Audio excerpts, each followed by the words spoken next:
choice. So all the money tonight will be going there. Yes, and I love Plan B.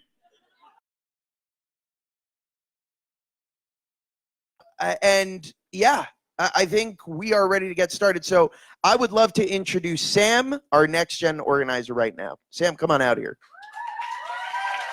And Sam is going to tell you his last name because apparently I could not pronounce it. He was like, "Do you want to know my last name?" I'm like, it won't matter. My last name is Andrew Skevich. It's 14 letters, so yeah. Thank you for not making me do that. My job is a fellow. I'm with NextGen Arizona, and it's mainly to register people to vote. But the other thing I do is encourage people about our political process. And I should probably tell you at this point a heartwarming story that's slightly embellished to inspire you all to get us to volunteer with us. But instead, I'm going to tell you the truth. And that truth is, but we all need more honesty and integrity today. And that's the theme of this. I'm just telling you the truth. I'm not embellishing anything. So the truth is, I'm privileged. I've never had to worry about my safety and security. I'm incredibly lucky. And I felt that any problem that I would tell you about, others have experienced far worse on a daily basis.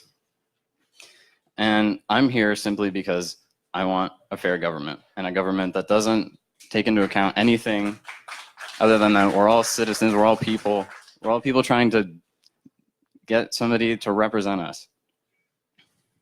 And most people agree with me. You all do. And most young people agree with me. But the problem is, most young people, they're not as privileged as I am.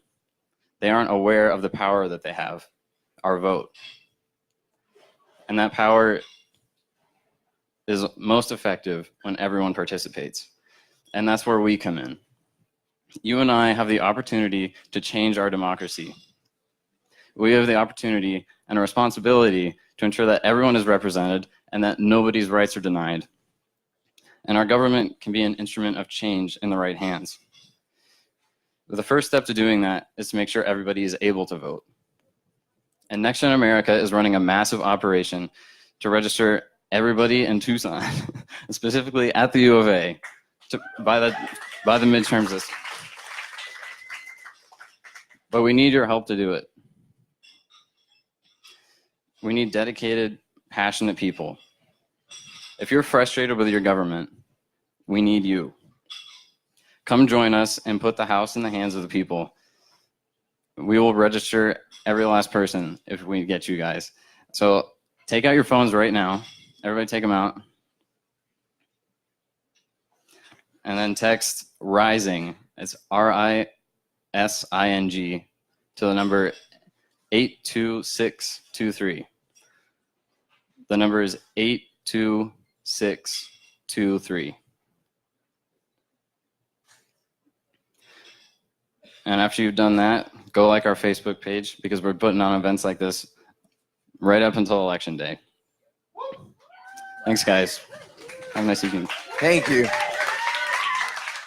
He's doing amazing work. He actually was not reading remarks on his phone. He was looking at ESPN scores, which is really amazing that he could do both at the same time. Yeah, so the audience tonight should actually use their phones. You won't hear that very often. Tweet about the event using hashtag #YouthVote and share pics and videos. The event is being live streamed on Facebook. And there will be a buzzer tonight for the candidates. The candidates are forbidden to address each other or go over their allotted time, which is going to be tricky because they're all back there getting drunk right now. So if they break this rule, they will be subject to a very loud and obnoxious buzzer. Can we hear what that sounds like? That is both loud and obnoxious. Guys, make sure you're loud. Clap. Boo if you feel like you need to. Applaud. Do all of it. And with that, I would love to introduce you to your wonderful candidates tonight. So first up, we have Ann Kirkpatrick. Come on out here, Ann.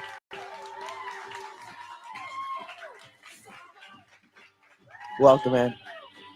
Next up, we have Billy Kovacs.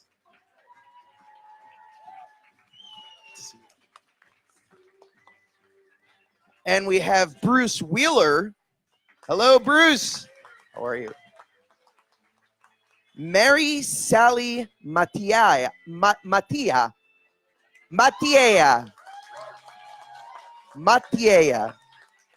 Hello. And Matt Hines, rounding us out. Welcome to the stage, everybody. Let's take our seats and get started.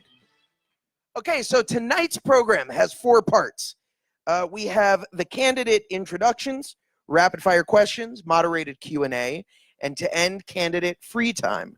So let's get started with candidate introductions. We'll start with you. Candidates, you have 2 minutes, and reminder, no addressing your fellow candidates. I'm Ann Kirkpatrick, running for Congress in Congressional District 2. I grew up and was born and raised on tribal Apache land here in Arizona. My father's family goes back 100 years, came there to grow food, and when they had a surplus, opened a general store. So my dad ran the general store. My mother's family were a ranching family in that area. One of the games I used to play with my Apache friends was walking along the riverbank, trying to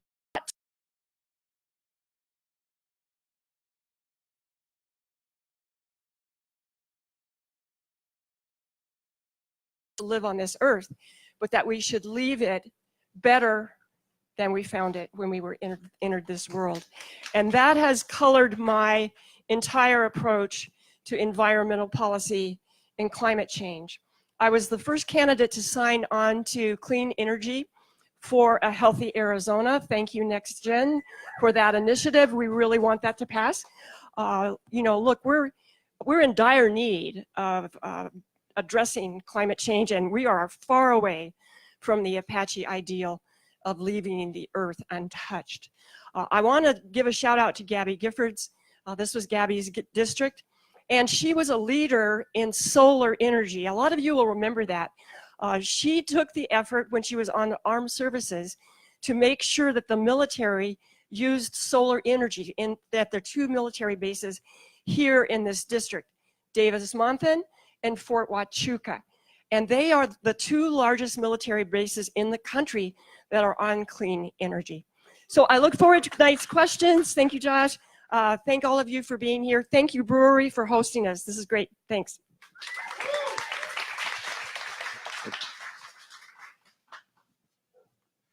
I'm so excited that we're finally at a brewery for one of these forums.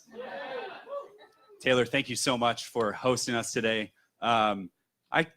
I reached out to Taylor about a year ago, and I dropped the ball on having a meet and greet with him and talking to him about small business because that's my background. I come from the small business community. I had a little restaurant with a couple partners of mine called Prep and Pastry. If you've ever had brunch there, I built the places that you sat with my partners as a team effort. That's what restaurant industries do. It's not just one person. It takes a lot of people. That's my background in this community. I've done things from the ground up. I was never wanting to be in politics. I looked at this district and the seat and who was representing us, and like a lot of us, I saw a closed door. I saw a representative that went to DC and represented herself and special interests rather than the people that she was sworn to serve. And that's why I got into this race, and that's why I'm using my background to provide a future for not just myself, but for all of us. In 2008, I was one of the speakers at the Renewable Energy Conference in Denver, Colorado. I talked about millennials and climate change and renewable energies a decade ago. I know that probably puts me in about 10 years old. I'm 31. No, I was 21.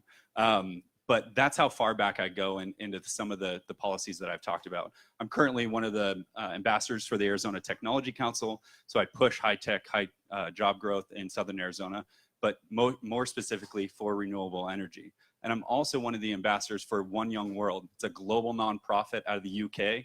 Counselors are Justin Trudeau, Meghan Markle. I would love to meet her. She's now going to be in line for the throne. That would be awesome. But there's these things that this global movement of young people standing up and doing something that's right. And that's what I wanted to be a part of. And I just didn't do it because of Donald Trump.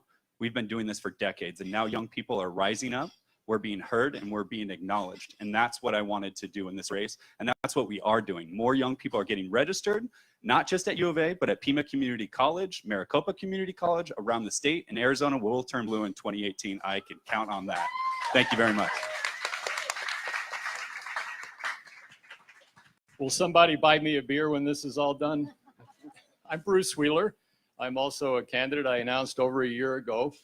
And it was after some discussions with my two sons, Kevin and Jason, who are 33 and 32. They work in Silicon Valley.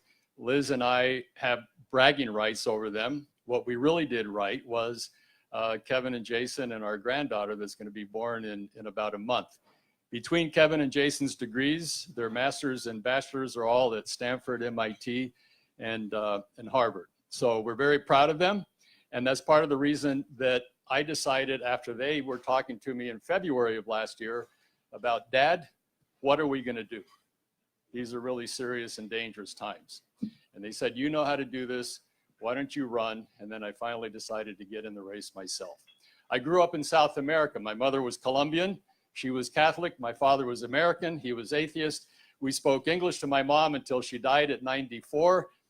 And Spanish to my mom until she died at 94, and English to my dad until he passed away at 92. So the dinner table was back and forth, all kinds of politics and religion, but we loved each other very deeply, and my brothers do too. The single most important issue, and there are many, Ann talked about it, it's an existential issue, and that's global warming. That one doesn't have a time frame to it. That is, the time clock is ticking on that. The longer we wait, the more dangerous it's going to get. There was a major article in the New York Times on Sunday about how we had these opportunities back in the 1960s, 1970.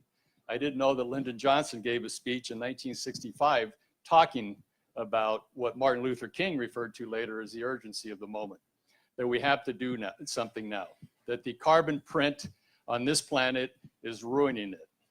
And so I've told many people the comparison that I hold in literature between Kurt Vonnegut's Requiem, where he begins, when the last living thing has died on account of us. And it ends with, they did not like it here. Comparing that to Henry David Thoreau in his Walden, when he talks about taking this world as a canvas of our creativity. We're going to talk about prisons. We're going to talk about a woman's right to choose. We're going to talk about environmental jobs. We're going to talk about all kinds of things tonight. But this one, we cannot wait. This one demands action. Yesterday, a long time ago, we need to go back and join the Paris Climate Accords, and we need to have stringent accords so that we can save this planet and life on this planet. Am I over time? You are, but I didn't hear the buzz, so I Okay. think you're good. I don't think they're going to kick you out yet, so I think you're thank okay. you. We'll go on in a minute. Hello, I'm Mary Matiella, and thank you for hosting this event. I'm running for Congressional District 2. We have something in common in terms of our love for firefighters and the work that they do. Thank you so much. My parents came to Arizona as migrant farm workers. They picked cotton. My dad had a 2nd grade education. My mom had a 6th grade education. They were poor. And so I was raised in, eventually out of the farms, they came to Tucson. I was raised in Tucson. I went to Pueblo High School. I went to the University of Arizona. But one of the things that I learned from my own life experiences is the disaster, the cruelty of income inequality. The fact that there's 25% poverty here in Southern Arizona. And it's getting worse with income inequality. Here in Arizona, we have the haves and we have the have-nots. Los que tienen y los que no tienen. Los de arriba y los de abajo. And this country is better than that. How can we dig ourselves out of income inequality? Because as long as we have that, we are going to be enslaved by low-paid jobs. How can we dig ourselves out of that? What I believe in is education, debt-free education. We must invest in our young people. They want to build their skills. They want to learn. We need to help them. We also need to have debt-free and Medicare for all. Medicare for all. It is a right to be healthy. You can't go to work if you're not healthy, and you must go to work. You must accomplish in order to fulfill yourselves. The environment, clean water and clean air, we must have those things. I believe in investing in our planet. I believe in investing in our people, and I believe in focusing in on making sure that we all have equal opportunity. Thank you so much.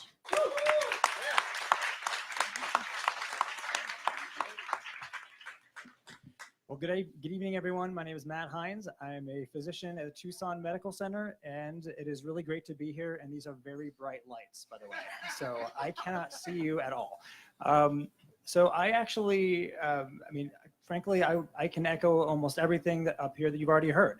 We all agree on a lot of things, and it's really great to be a part of this race and in this district. It is very near and dear to my heart. I came here from the state of Michigan 15 years ago to complete my education. Oh, someone from Michigan, I heard that. To complete my education at the University of Arizona and to finish my medical training. And after I finished my training in internal medicine, I decided, of course, to stay right here. And I've been working for that 12 plus years at Tucson Medical Center ever since. I spent some time in our state legislature, not exactly the normal thing for people to do in medicine, but I became so very frustrated with the healthcare system failing everyone, failing the nurses and the physicians and the people trying to provide the care, because often patients couldn't get into the hospital or didn't have insurance or couldn't afford their medicines. And so I ran for the state legislature, served for 4 years from 2009 to 2013. And then after that, I was asked by President Obama to help implement the Affordable Care Act, which I did for 2 years. And that was one of the biggest honors I've ever had in my life, to travel around the country and to educate people about the healthcare law, because while it has its flaws, it is something we can make better and make work for more people and eventually get us to Medicare for all. So, I was also kind of the Secretary of Health and Human Services ambassador for the LGBT community. I happen to be gay.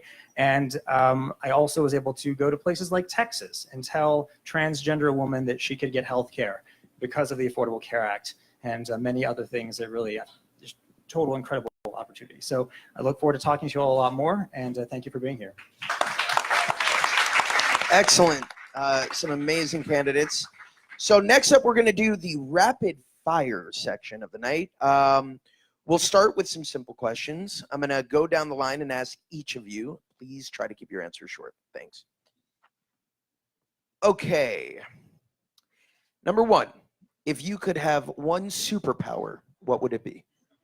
Oh, I'd like to be Spider-Woman and have this power to climb up buildings, because my 3-year-old grandson is a huge Spider-Man fan. I just think that'd be cool. I think that sounds great, and I feel like Sony is listening right now and is going to greenlight that immediately. Thank you. I appreciate that. Same. Spider-Woman as well. Yes, it used to be. Flight. It's just really hard to get on a plane when you're 6'5". I usually get the middle seat. I'm always boarding class C.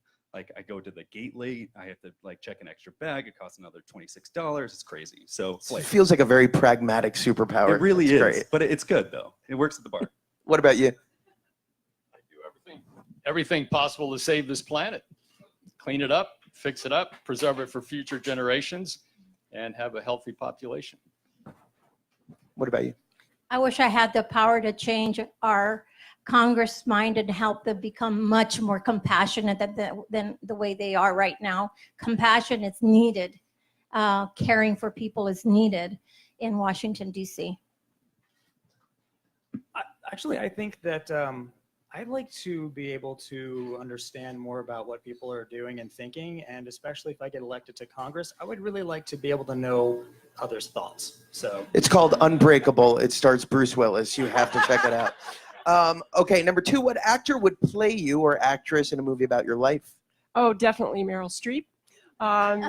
She's spunky, strong, compassionate, and cares. That's who I'd like to be played by. If it was a regular movie, it would be Matthew Lillard. If it was a musical, it'd be Rick Astley.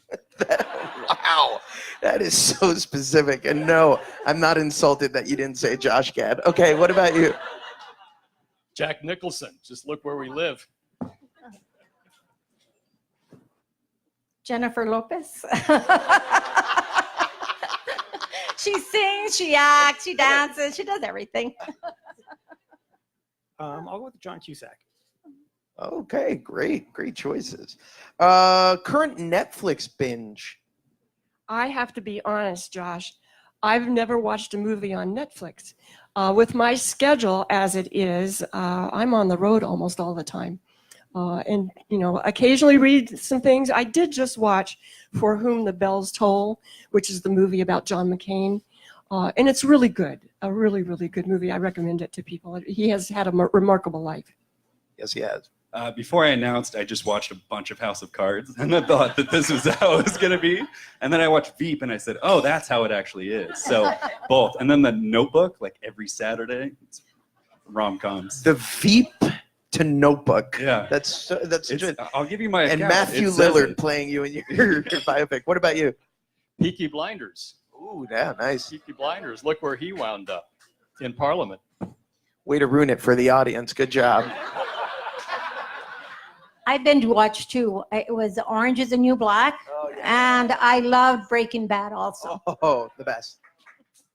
So I also don't have Netflix myself. I just basically use other people's. And in terms of my DVR, I'm super boring. I have since I can't sit around my house and actually watch the news, I record a lot of mostly MSNBC. I mean, I record Rachel, I record a lot of those, and then I watch as many of them as I can.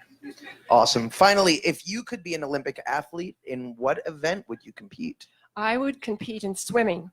So my dad was a really good golfer and had me in golf school when I was young. And we played in a tournament, and I teed off and hit the clubhouse. So that was the end of my golf career. My dad said, maybe we should try swimming. My dad said maybe we should try not eating as much. That was my athletic sport. Oh, your dad was a monster. Okay, go on. Baseball. I played baseball and soccer growing up, so Olympics and baseball. I'd be a bench warmer though, but so I got cut. What we call in South America football, what you call soccer here, I wish I could have been a better football player. Definitely swimming. I was on the swim team when I was in high school, so yeah. Actually, I have a similar golf story. I played with my aunts once, and they asked me never to do it again. So, so that won't be it. I don't know. I think I could see baseball. Is there an Olympic baseball team? Is that a thing? Next Olympics. They're projecting into the future. They're like, first I become a congressman, then I bring baseball to the Olympics. Okay, great. Now we have our yes/no questions. Raising your hand means yes. Not raising your hand means no. The audience is invited to join along with these questions as well. We're all going to do this together. Let's practice. Okay. How many people here love the state of Arizona? There's like one guy not raising his hand right now. I see you. Okay, great. So, support a woman's right to choose. Excellent. Support a national paid family leave policy. Raise your hand if you refuse to take corporate PAC money. Raise your hand if you would require 501c organizations to disclose donors who contributed more than $5,000. Great. Support raising the minimum wage. Would oppose all tax breaks to large corporations or millionaires. Support restoring voting rights to felons. Support the regulation of carbon emissions from power plants. Support the goal of transitioning to 100% clean energy by 2050. Excellent. You all passed. Terrific. Okay. Q&A intro. No. Yes. Next, we will have the Q&A. This is the first time I'm reading any of these cards. Josh, you're doing a great job. Thank you so much. Oh, thank you. Okay. Next, we'll have the Q&A section, which includes questions submitted from audience members and the public. All candidates will be asked to answer the same question, but we will rotate who responds first. You'll have 1 minute to respond. If I ask a follow-up question, you will have 30 seconds to respond to that. And here we go. Why don't we start with Billy? Question number 1, and then we'll go straight down back to you. The president has attempted to phase out the Deferred Action for Childhood Arrivals, or DACA program. Would you be willing to fund the border wall or additional ICE agents in exchange for the DREAM Act? No, I said this day one. It's something that we should put a stalemate to. We shouldn't move on that position, even though he wants to continue trying to push Democrats into finding a solution for that, including border wall funding. I came out for a pathway to citizenship for all 11.2 undocumented members in our community a long time ago, and I stand by that position. That includes DACA and DAPA. In this state right now, we have over 300 students within ASU, U of A, and NAU that lost their tuition and in-state tuition. This is a state problem, not a federal problem, but those are the things that affect us day one of these divisive policies. So absolutely no. Great. What about you? Yes. Dreamers should have a path to citizenship. They came here with their parents or not of their own volition, and so they should be rewarded with security of a future, a productive future with citizenship. And that path of citizenship should be based on good standing, people that are productive, that speak English, that are members of this community in good standing. I think that's really important. So yes, I would support the reenactment of DACA and path to citizenship for Dreamers and path to citizenship for the 12 million so-called illegal people that are in this country. Those people have been here. They are productive members of our community. And as such, they ought to be rewarded with a path to citizenship in this great nation. You know, Ronald Reagan in the 1980s called it amnesty. And that was the ideologue of the Republican Party. Today, nobody can talk about amnesty, but I will. I'll tell you that those people, those 12 million people that are here without documentation ought to have the right to stay here. It's working. Mary? No, we should not hold a DACA hostage. It's cruel. I've talked to many DACA. I know them personally, and it's just a cruel thing to have them held hostage to whether the government's going to stay open or not. So far, the government has stayed open. We cannot blink on this one. I also think it's extremely cruel to be taking children out of mothers and fathers' arms. That is the cruelest thing that has ever happened, you know. So it's just terrorizing the undocumented community. It terrorizes them, and it's also equally cruel for someone to serve in the military, do good work, be heroes, and get kicked out of this country. What kind of country is this that we do not keep our promise to DACA, that we do not keep our promise to the folks who have served our country? That's just cruel. We need to stop that cruelty. That's why I'm going to change everybody's mind through mind with my superpowers. Amazing. And what about you, Matt? Yeah, I really agree with. I mean, we can't be holding people hostage in this way. And it's something that I think that as a nation, we don't tend to negotiate with terrorists. And I think that that's something we should apply to this situation. I'm not going to say, all right, great, we'll put up your $25 billion completely unnecessary wall. There's a barrier for most of the southern Arizona border anyway, in exchange for something that just should happen anyway. And that's just not the way I'm going to work. And on behalf of these folks, they need to be respected. And I hired a dreamer, and Lily's amazing. She's one of the hardest working people on my team, and I'm really proud of that. And she should be a citizen right now. Thank you. And Ann? Well, first of all, no reasonable person in southern Arizona wants a wall. 30% of our economy comes from Mexico. And also the destruction to the environment would be devastating. When I was in Congress, I had an immigration working group. It included faith-based organizations, business leaders, and dreamers.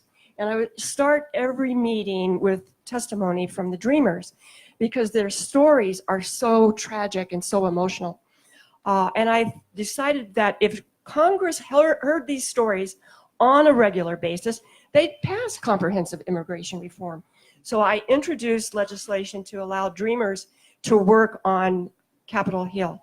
Everybody in this room knows a DACA recipient, knows a Dreamer, if you're not already related to them.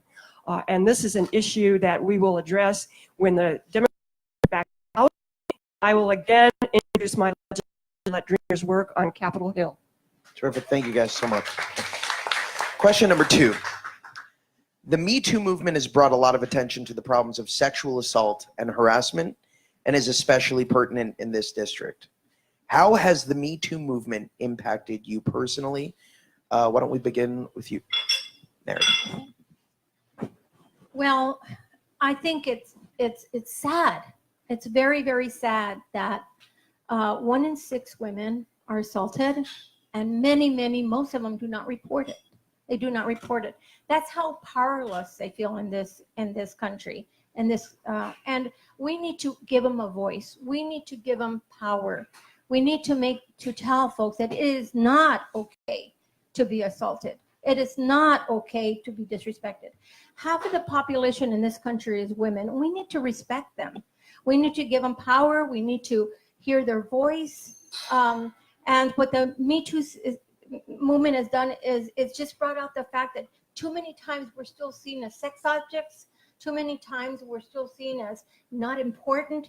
That kind of thinking has got to stop, and we have got to be as verbal as possible to say it is unacceptable to assault and disrespect a woman. And on top of that, we must respect women for the value that they give us in this country.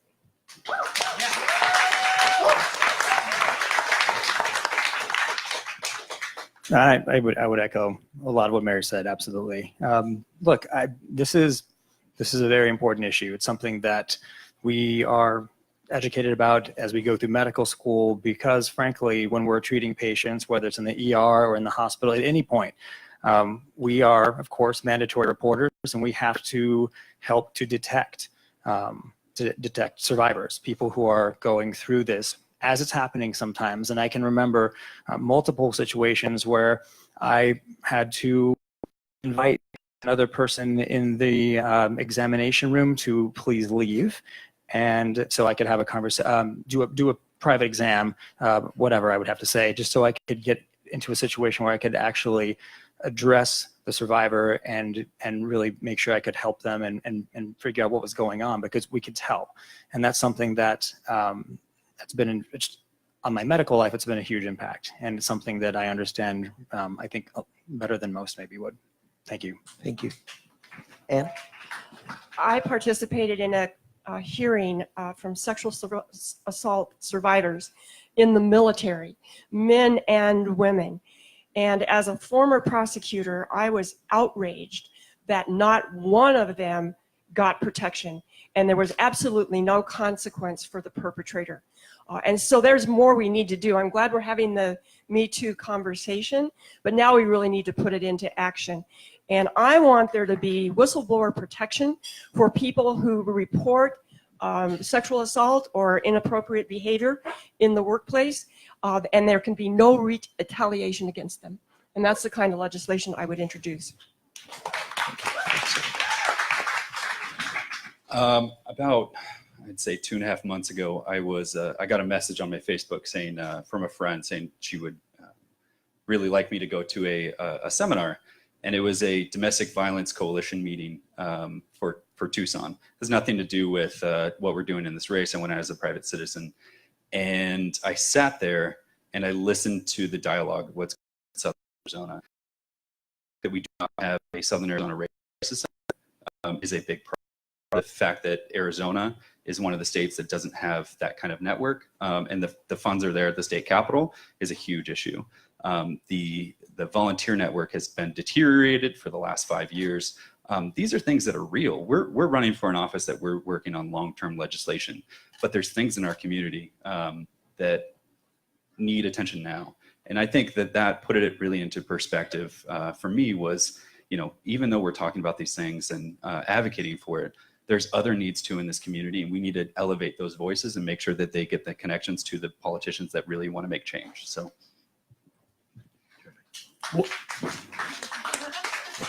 One of the major reasons that I'm an optimist in this society, in this nation, is the Me Too movement. This is a story of courage. This is a story of, in this case, women who have risen, as everybody has said here, and spoken out and talked about what has happened to them and their sisters around the nation. And we need to take that, and it has been, I think, taken very seriously. And also the young people of this country who are rising up and saying no more to the shootings.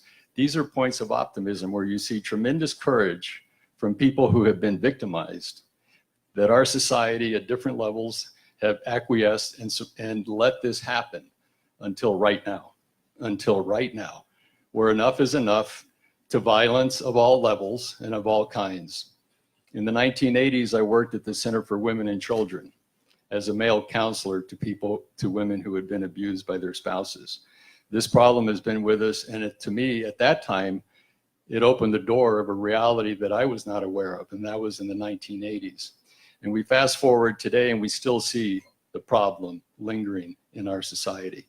So there is optimism when we have people and voices of courage that are going to put an end to this and stop it and not take it anymore, because we are all equal and we all deserve to live in dignity and without the threat of violence against us.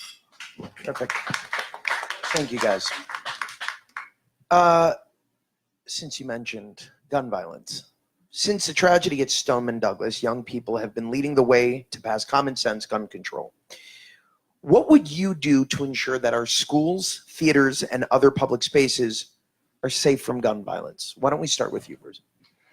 We have to start at several points. With the common sense things, when I was in the legislature, I voted constantly against these ridiculous bills that would have opened up possession of weapons and large ammunition clips. For instance, 30 bullets in an ammunition clip, there's no reason for having that, to go hunting or for any other reason. The shooting in Tucson was a consequence of large ammunition clips, and that had to be changed. And so thank God somebody stepped in and put a stop to it after many deaths and tragedy. Ammunition clips, a ban on bump stocks. That's a no-brainer also. How can we allow taking a semi-automatic weapon with this cheap device, clip it on, and have a fully automatic weapon? We ought to empower, fund, and authorize the Centers for Disease Control and the National Health Institutes to conduct studies on violence. Violence needs to be studied, the causes, and we ought to have hearings in Congress. Just like in the 1950s, we had hearings on Joseph McCarthy and that whole ideological right-wing mess. Today, we ought to have hearings in Congress and let both sides make their presentation, and I will guarantee you that the American people watching these two arguments will come down on the side of enough is enough also. We can't have...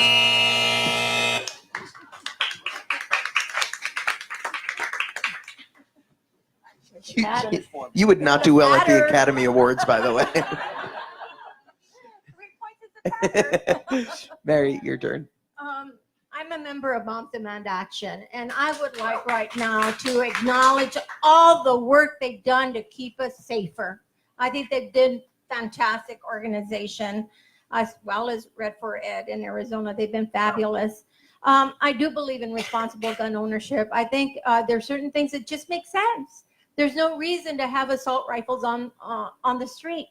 There are studies that show that, in Las Vegas, in Orlando, that 45% more people were killed because of assault rifles. The rapid fire capability does kill more people. And so there's already studies that show that. We also need to get rid of bump stocks.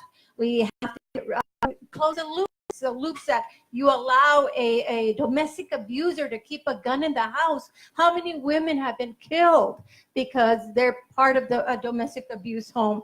And so there's just logical things that we can do, that we can legislate.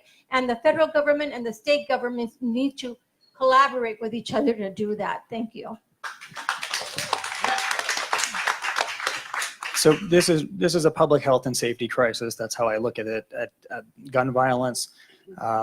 We do need the CDC to do more research. Unfortunately, there was no money appropriated to do that recently, as you probably all know. No surprise.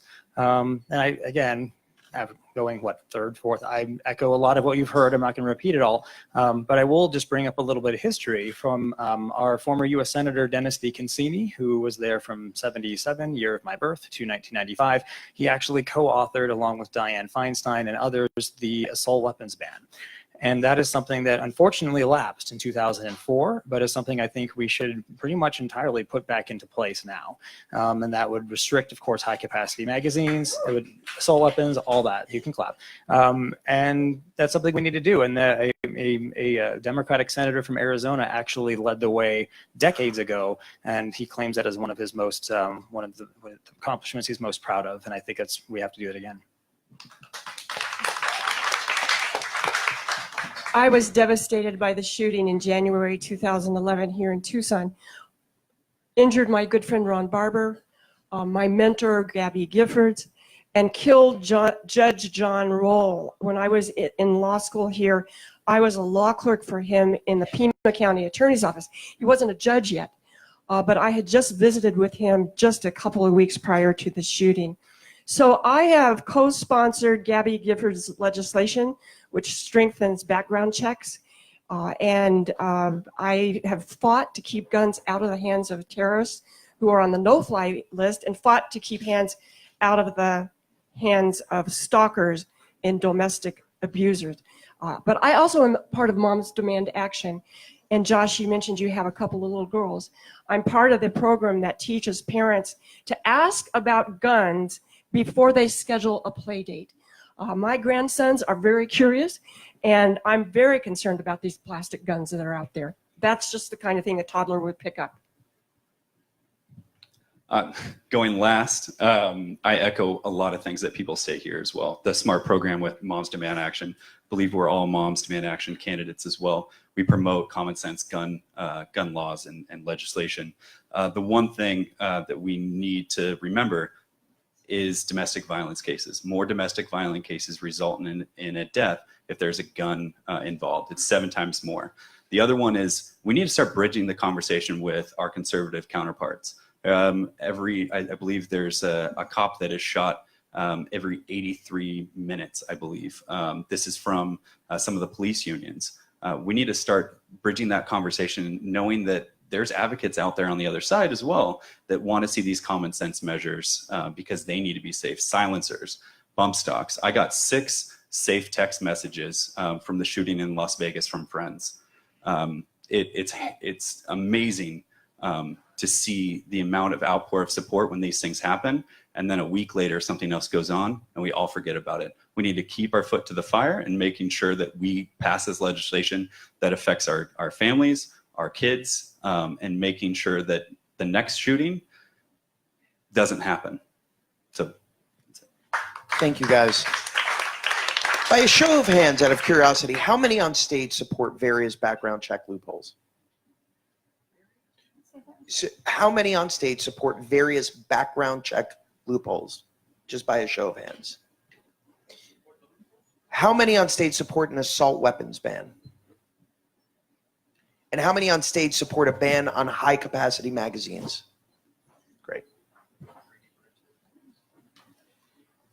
Oh yeah, and 3D printers. banning, right? Banning 3D printers. Not how many of you support 3D printers. I actually love 3D printers. I just don't like it when they print guns. Okay, healthcare costs for Arizonans. Arizonans, right? Yeah, okay, good. I said that right. I'm so proud of myself. Is a cause for concern. What would you do to lower out-of-pocket costs, including premiums and copays? Why don't we start with you, Matt? I think one of the main things that I hear from my patients all the time is they can't afford their premiums or they can't afford their prescription drugs. And it's a kitchen table issue. It's a big deal. I have a lot of, especially patients on Medicare, who will not tell us, but they will cut their medications into halves or fourths, or they just will skip every other day, or they won't take it, or they won't eat healthy diet so they can pay rent and so they can get their medications. That is not the America we should be living in right now. And I think one of the first, you can also clap that. So I think one of the first things that I will do is to introduce a bill to make sure that the Center for Medicare can negotiate prescription drug prices with big pharma. There's almost 60 million beneficiaries on Medicare, and that would save us hundreds and hundreds of billions of dollars that would have a tremendous impact on families here in Southern Arizona in terms of affordability of their health care.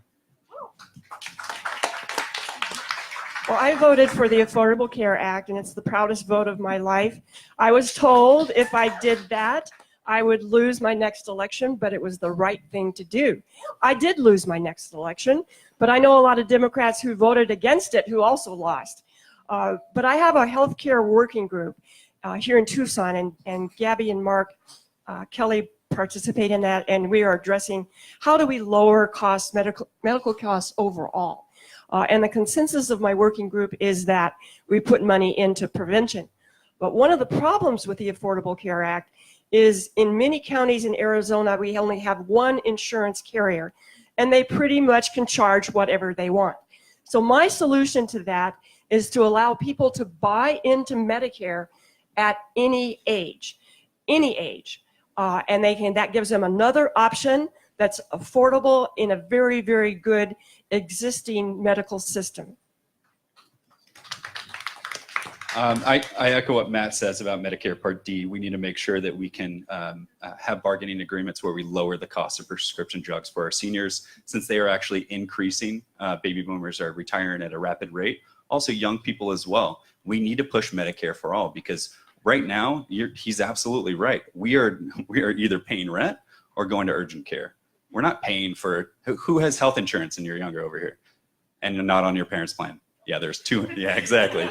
There's two hands up here in the audience. That's not what a healthy and productive society needs. If I have a small business and my workers can't get to work because they're sick and they can't get the care that they need, that affects my business. And small businesses, that's our lifeblood. Labor, especially for food and beverage, is where the margin is made or broken. And we need to make sure that we push a system that works for every American, and then it also works for our economy. Medicare for all, universal health care for every American, I think, is an economic and a moral imperative. In 2016, on the floor of the House of Representatives, I finally said, let's do this. Let's have Medicare for all, and let's cut through this wasteful, bureaucratic system that is the most expensive health delivery system on earth. It is a for-profit system that does not work. If we go to Medicare for all and we can have a forum entirely on healthcare, and I would welcome that opportunity, it would save the average American family $4,000 and the average business untold thousands of dollars also.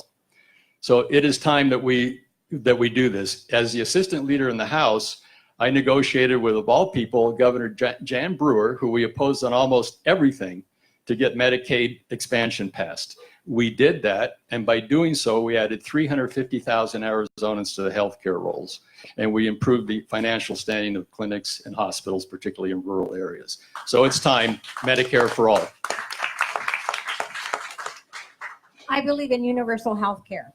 Medicare for all is good. It's a single payer system. It will decrease overhead costs and business costs.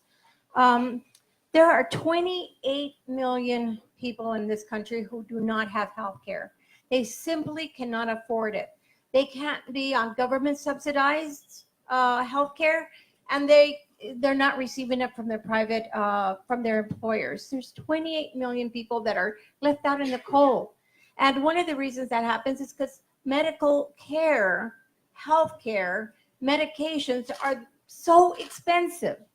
And they're very, very expensive. We've got to get rid of the health lobbyists. We've got to get rid of his hospital lobbyists. Lobbyists are really, really jacking up prices or helping that to happen. We need to make healthcare much more affordable. And so I believe in universal healthcare. I believe that a way to fund these 28 million people is by expanding Medicaid for all, not by providing it an option because they can't afford to pay for it, by providing Medicaid to these folks who cannot afford it. Thank you. That's it.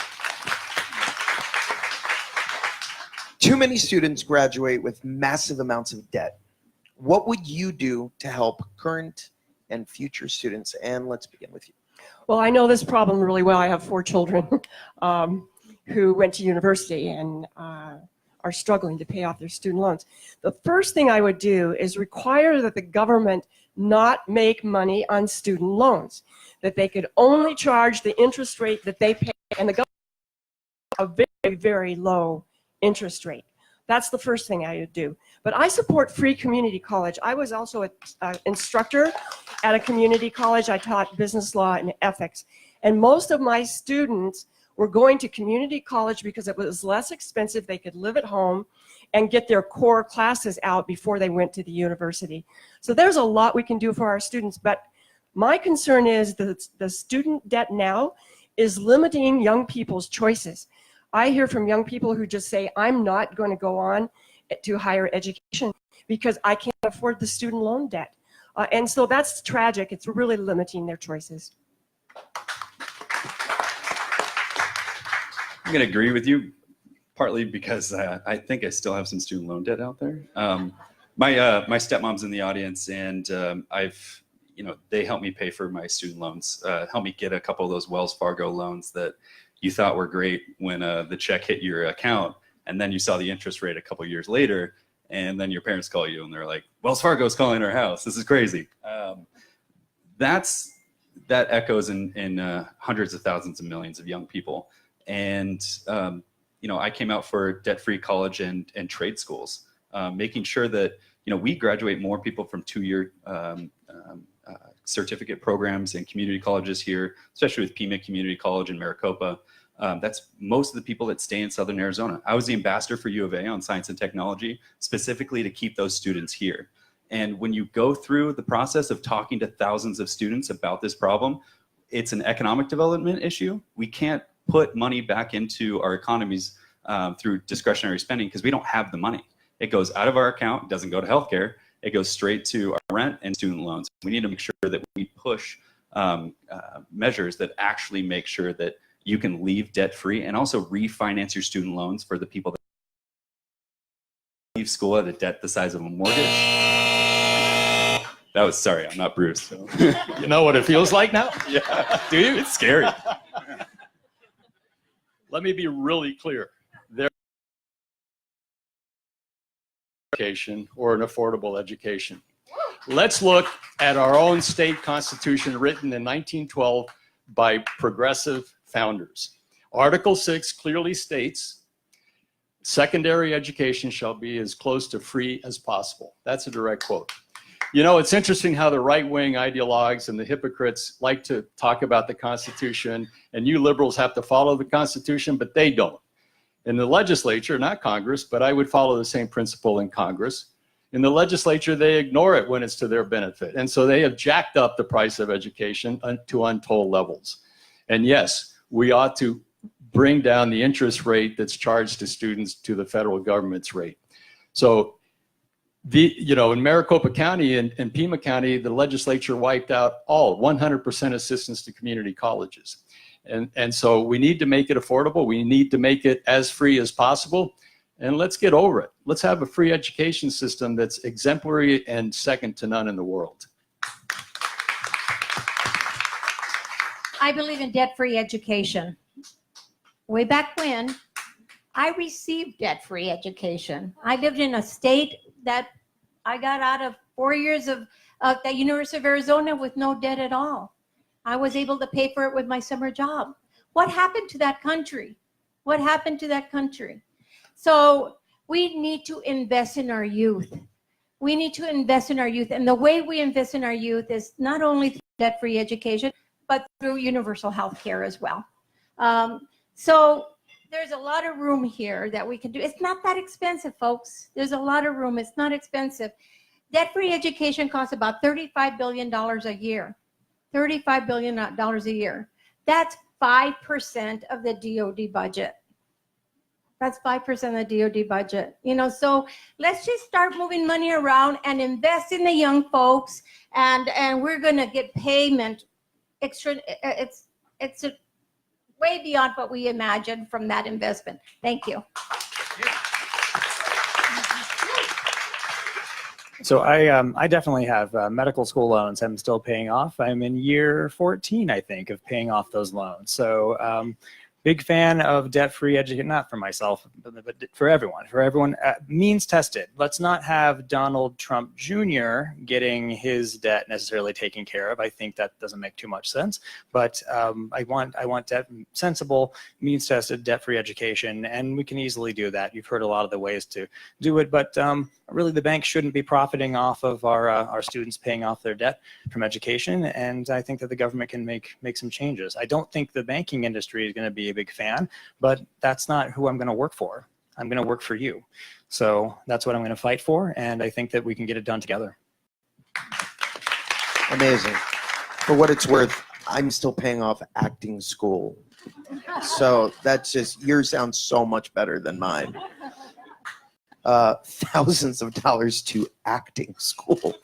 All right, we have time for one last question. And I know that a lot of you said in your opening statements that this particular issue was of the utmost importance to you. So I think we'd all love to hear what actions you would take in order to address climate change. And why don't we go in order on this one? We'll start with you, Ann, and go straight down. It is the most existential threat to the world. And the national military has identified it as a huge security threat. So we should have addressed it yesterday. But first of all, we need to have a national energy strategy, doing immediately the things that we can do where we can do them. For example, electric cars, battery cars on both coasts make so much sense. We could have done that yesterday. We need to move away from fossil fuel and incentivize alternative energy. Why in the world are we still giving subsidy to big oil when they're making enormous profits? Let's take those subsidies away and redirect them to renewable energy. I again want to take the lead like Gabby Giffords did in promoting solar, especially here in southern Arizona. We should be making those solar panels here. We should have a tax credit for people who install them on their homes. So we need to act immediately. I am the first member candidate who actually endorsed clean energy for a healthy Arizona. And thank you, NextGen, again, for the great work you're doing here in Arizona. Amazing. Excellent. Don't start it yet. Oh, wait, hold on. This is my favorite issue. All right, go. Number one thing, we have to stop Rosemont copper. It's the most immediate issue in our backyard. Second one is making sure that Arizona has water laws that don't suck our natural resources, global climate change. Especially we have flood irrigation outside of Maricopa County that's ruining us. It's being exported into Saudi Arabia, which is insane. We also have a small vineyard as a family. There's issues that are going to affect small vineyards and grows accordingly. The next one is making sure that we address microplastics globally. We need to have global agreements with other countries to making sure that our global food chain in our oceans isn't affected by this crisis. Next one is to make Southern Arizona the solar capital of the world, but also focus on energy storage. We can harness energy and we can put out solar panels, but we need to make sure that we have that network going forward. So transitioning jobs that are from these communities in the middle of Cochise County or rural Arizona or rural America into these clean energy jobs. So we subsidize renewable jobs and we stop subsidizing, like Ann said, the big fossil fuel companies. So that's my plan. It is entirely realistic that in 12 years, by 2030, this country can have 50% of its energy needs to be sustainable. And that ought to be a goal that ought to be passed by Congress and enacted by the administrations. It's really difficult when we need to address the structure of our democracy, our so-called democracy, where we have an electoral college that allows losers to win, but where we don't have any consistency. So one administration will try to move forward on renewable and sustainable energies, and another one, this one, comes in and appoints a person to be the director of EPA who's out to dismantle EPA, and we know his history of what he was, an attorney, who he was an attorney for. So 2030 is doable, and there is no other alternative. This is, as I said earlier in my opening statements, and I firmly believe it, and you do too, It's an existential issue. This is life or death. This is our planet. This is our species. This is life on Earth. And so it's time that we do this, and we have laws that mandate 50% by 2030, 100% by 2050. Germany has clouds and weather, and they have solar panels all over. You sit on a train and you watch it go by and by and by, and we go, why don't we have that here in Arizona? There's no excuse. 300 days of sunshine and storage, the way Billy says. Bruce, you have set a new record. Congratulations. Mary? The fact is that climate change is human. It is human caused, which means that humans can reverse their behavior. Humans can stop this. One of the ways to do that is to make sure that we pay attention to scientists. We need to pay attention to scientists that are telling us how to stop it. The biggest way to stop it is to stop using fossil fuels. It is causing the greenhouse effect. So we need to start paying to the experts that are telling us what to do. Stop paying attention to the lobbyists and fossil fuels. In fact, try and make sure that they no longer have power. It is a life and death situation. We must have clean water. We must have clean air. And there are ways to do that. And the ways to do that is through scientific-based legislation. Because we do need the power of our government. We do need the power of institutions that will be there to help us determine what the right thing to do and to do it. And then we got to put our will behind it. It's not a talking point. It's a behavior that we need to change. Thank you.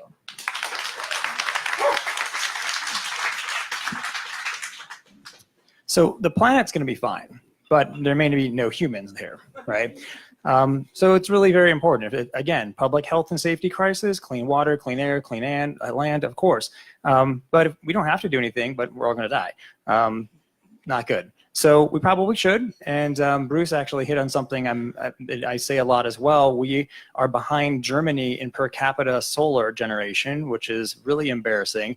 And Arizona as a state is behind the state of New Jersey in per capita. And that is really just pretty awful. And there's no reason why we can't fix that. I mean, look at all the photons of energy striking the ground that we're just letting go away, right? We could absorb all of those, and frankly, I think the numbers I read, between 1/16th or 1/32nd of the surface area of Arizona, if we covered it in photovoltaics, we would actually be able to power the entire North American continent.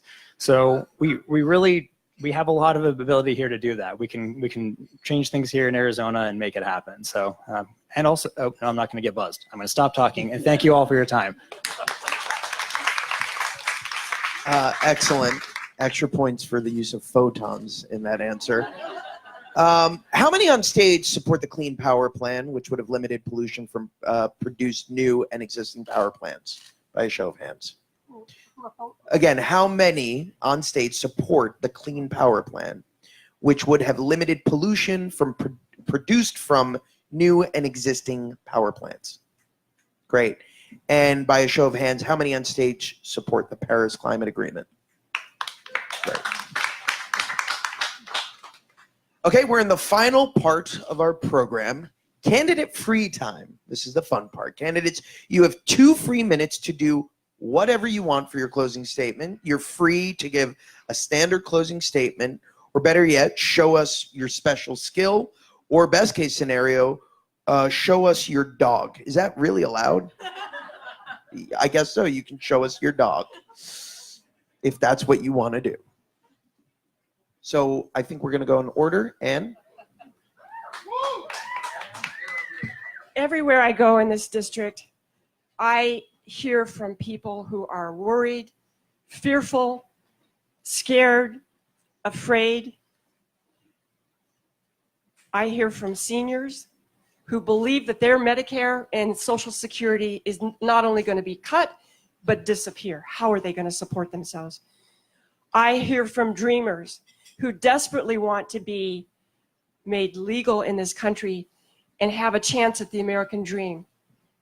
I hear from LGBTQ couples who can get married in Arizona, but they will still be fired for who they are. And they're now afraid that with the new Supreme Court, they're going to lose their equality and the right to get married. I hear from women who really value their right to choose, and they are afraid that this Supreme Court is going to overturn Roe v. Wade. I hear from men who are really concerned about putting food and resources on the buying food and resources from their family, and their wives are worried about whether or not they're going to have health care for their family. There are so many issues out here that are really bothering people, and that's why I'm running. I want to be able to be in a position to fight for them, make sure they have Medicare and Social Security, make sure they have health care, make sure they have Medicaid, make sure they have food, make sure they can afford schooling, make sure that they have the American dream and opportunity for themselves and their children. Thank you all very much tonight. This has been really a pleasure. Thank you. I would do a talent, but there's no karaoke setup up here. I'll sing and you can just do the lyrics if you want to. That would be amazing. No, I'm not really going to do that. I know. I don't think you could belt out Whitney Houston. So I get a lot of things that inspire me. The past inspires me a lot, and I come from a drama background, and I loved drama in high school. I actually hated Spanish class so bad in my freshman year, they put me in drama. And so there is a monologue from Charlie Chaplin from The Great Dictator that always resonated with me. And the second half of it started with, "Do not despair, the misery that is upon us is but the passing of greed, the bitterness of men who fear the way of human progress. The fate of men will pass and dictators will die, and the powers that they took from the people will return to the people. As so long as men die, liberty will never perish. Soldiers, don't give yourselves to brutes, men who define you, who regiment your lives, tell you what to do and what to think and what to feel, who drill you, diet you, treat you like cattle, use you as cannon fodder. Don't give yourselves to these unnatural men with machine minds and machine hearts. You are not machines, you are men. You have the love of humanity in your heart. Only the unloved hate, the unloved and the unnatural. Soldiers, don't fight for slavery, fight for liberty. In the 17th chapter of St. Luke, it is written, the kingdom of God is within men, not one man or a group of men, but in all men. In you, the people, have the power to make this life free and beautiful, to make this life a wonderful adventure. Then in the name of democracy, let us use that power. Let us all unite. Let us fight for a world, a decent world that gives youth the future and old age the security. By the power of these things, brutes have risen, but they lie. They do not fulfill the promise. They never will. Dictators free themselves, but enslave the people. Now let us fight to fulfill that promise. Let us fight to do away with national barriers, to do away with greed and intolerance. In the name of democracy, let us all unite. Thank you. Great. Excellent. Now, Bruce, we would love to hear... You want me to follow you? Yeah, I was going to say, Bruce, we would love it if you did a monologue from Pineapple Express now, if you don't mind. I couldn't get past Kurt Vonnegut and Henry David Thoreau. I would have just gotten up there and been like, welcome to Jurassic Park. This is a great family up here. Austerity in times of unprecedented private wealth is nothing but a manufactured crisis. And so we look at Citizens United and what that has done and how that has damaged our democracy and what a threat it poses to our very democracy. It's very serious. What is happening at all levels with this administration, what has been happening now is a steady buildup through Democratic and Republican administrations and Congresses that have weakened regulations on Wall Street and not given every American a free education and health care. This has been with us. This has been building and building and building to the point that this guy that now occupies the White House, this narcissistic con man, is nothing but a symptom of the systemic problems in our society, and we need to address those. So Citizens United, the idea of giving unlimited amounts of money to anybody without being accountable for a single dime, or a party apparatus, the apparecchik telling people before a primary who to vote for, or Democratic Party money being spent on a primary in favor of one candidate against the others, against a Nancy Pelosi manipulating this travesty of the Koch brothers funneling in the billions of dollars to facilitate this and other things in our society That's what we're up against. So you know that, or you wouldn't be here. And I can tell you, you can tell me much more than I could up here today. But when I went to listen to Noam Chomsky and Daniel Ellsberg, somebody in the audience asked Noam, well, with this doom and gloom, this pessimism, this world picture that you painted before us, where's the optimism? Can you be an optimist? And any of you who have read or listened to Noam Chomsky knows, yes, he said, I am an optimist. We have been here before, the civil rights movement. We were lynching black people. Lyndon Johnson wouldn't even hear bills outline that. The Civil War in 1860 to 1865. We have been here before. We are better than this, and we will overcome this at this time of urgency, this fierce moment of now. Mary. One of the things I'm very proud of is the work I've done for the federal government. I know the federal government really well. I was a chief financial officer of the Forest Service, where I funded the care of 200 million acres of forest and grasslands. I was an assistant chief financial officer of HUD, where I helped fund the Section 8, $200 billion of Section 8, putting the roof over people's head. And President Barack Obama asked me to be the Assistant Secretary of the Army, where I trained and equipped, or I funded the training and equipping of 1 million soldiers. So I've learned a lot about federal government, but what I also learned was there's a deep, deep distrust for the federal government, a deep distrust for our legislators. And so one of the things that I did was I went back to school. What is this about? Where is this distrust coming from? You know, and so I went back and I actually eventually wrote my dissertation on the role of trust in organizing. How do you get things done? The way you get things done is by, first of all, trusting each other. Trusting each other. So what is trust about? What is trust about? Well, one of the reasons people get trusted is because they know what they're doing. They have an expertise. They know what they're doing. That expertise is developed over time and with a lot of intention and a lot of practice. They also have integrity. They do what they say. And how do you end up showing that you do what you did, that you do what you say? Because you're doing, and people watch you, and you do what you say. And the third thing is you give a damn. You care for people, and people feel it. People feel that you care for them. So that's what we need in Congress. We need people who have expertise. We need people who have integrity, and we need people who give a damn. So folks, that's what I hope I can do for you. Okay, thank you. And finally, Matt. All right, I brought my dog, so I thought that was a thing. It's great. Yeah, no, bring her. Oh, that's, yeah. Come on, bring her up. Yeah, so. Now, if your dog gives your closing remarks, this will get really good. Oh, no. So this is Gwen. She is my campaign mascot, and I've had her for 9 years, and I figure it doesn't matter what I say because you're gonna look at her. So. No, I'm just kidding. So, but I will say though, when we post stuff on social media, this one gets the most likes, right? It's not me running for Congress, not me saying some policy thing. It's Gwen dressed up like Ruth Bader Ginsburg, or you know, which was really cute actually, or Gwen marching in a 4th of July parade. That got most of the likes. So she will go to.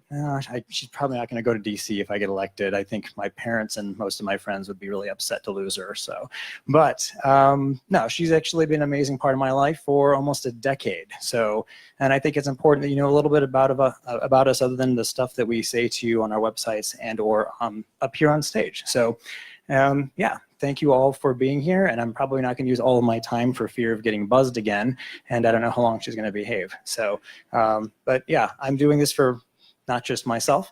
I'm doing this for the entire community that I know and love down here in Southern Arizona. And one last little thing. I lost when I was a nominee to Martha McSally, and I'm convinced it was that last campaign ad she did with her dog in the back of a pickup truck, which I'm sure they put like some sort of like, I don't know, I'm not sure what they did to get the dog to lick her in the neck like that. But anyway, it looked very, very charming. So I'm not going to let that happen to me. So, all right, very good. Amazing. I don't think you guys need me to tell you this, but you have an unbelievable crop of candidates here. And you have an opportunity that I frankly don't, being in Los Angeles. You have an opportunity to really make a difference. And that opportunity starts in this room, but it goes on long after you guys go home. You need to reach out to your friends. You need to reach out to your family. This is a time of urgency. You heard it here tonight. These are the people who can make a change. In order for a democracy to work, there need to be checks and balances. These could be your next checks and balances. So thank you guys so much for letting me participate tonight. Don't forget that your primary is August 28th. So make sure to get as many people there as possible. And then right after this, there's going to be a mix and mingle, an opportunity for you to get to hang out with the candidates, ask them any questions you would like, ask their dogs questions. This was so much fun. Best of luck to all of you. And again, thank you, Arizona. Love being here. Thanks.